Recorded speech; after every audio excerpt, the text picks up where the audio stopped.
So I've been thinking about taxes, which I've always been against, and I've been against taxes, especially income tax, because, not only am I a libertarian, but the basic roots of taxation on your labor is slavery.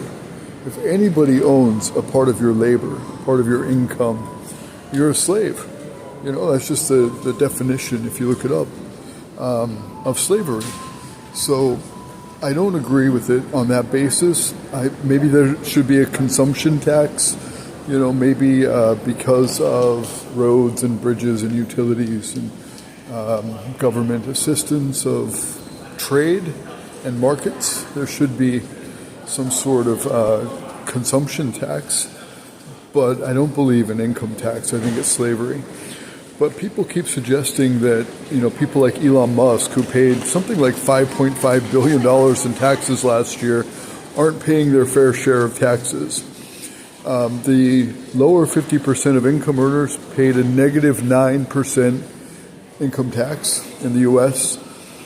Me being one of them, I got back more than I paid in, like most people in my bracket do.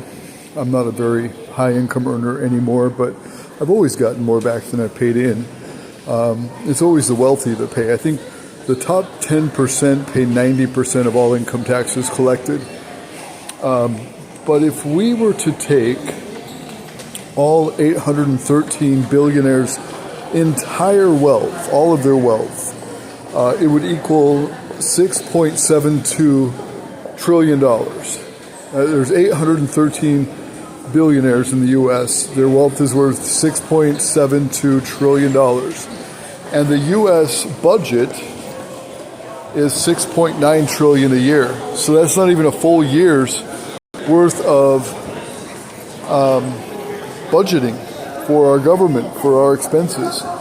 So if I just looked it up, let's see, what is the U.S. government expenses per year?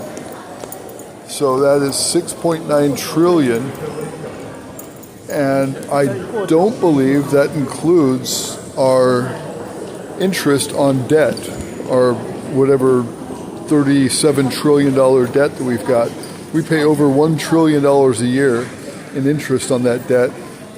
So I think that what Elon Musk and Trump and the Trump administration are doing with auditing and removing expenses, unnecessary expenses from our government is a good thing. I mean, they gave $20 million to Guatemala to create a transgender or LGBT comic book.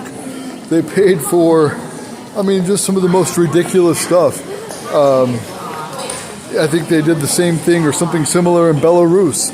In countries that aren't even our country, they're giving money through that USAID for all sorts of LGBT functions and propaganda.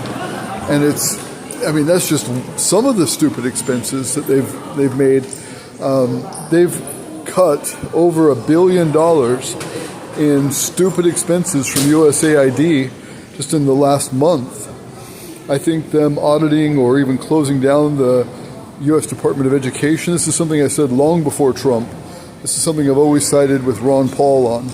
But if they cut the expenses from the Department of Education, the Federal Department of Education, and give the money back to the states, we've seen how that works. Before 1980, we had top scores in the U.S., in national or in international rankings. Now we have the lowest scores in international rankings, and we pay more per student than any other country. Our budget for the Department of Education is 500% more than it was in 1980, and our population has only grown 49%.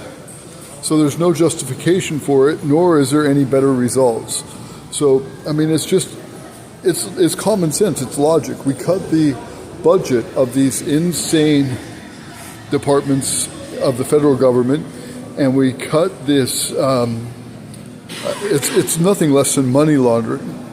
97% of the money given by USAID was given to liberal Democrats. And so they're just boosting their friends' income by millions of dollars for stupid things like a LGBT comic book in Guatemala. It's just crazy. They did a LGBT opera in Ireland. They gave millions of dollars for. It's just insane what they spent money on.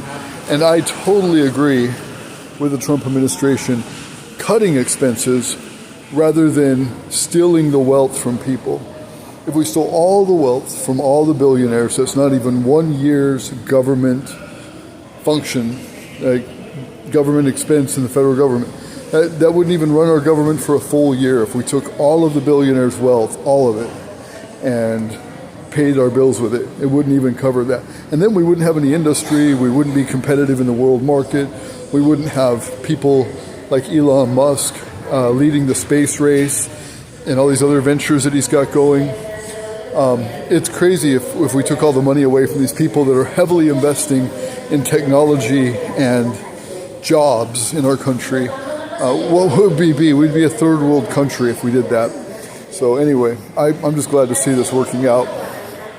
I've said that you can look at my media. You look at Clovis Star Media on YouTube. You look at Utah Pirate Radio. You look at Disruptarian.com. Long before Trump was ever elected, I sided with Ron Paul on this government expense stuff and just cutting government expenses rather than taxing the crap out of people. And it just makes sense.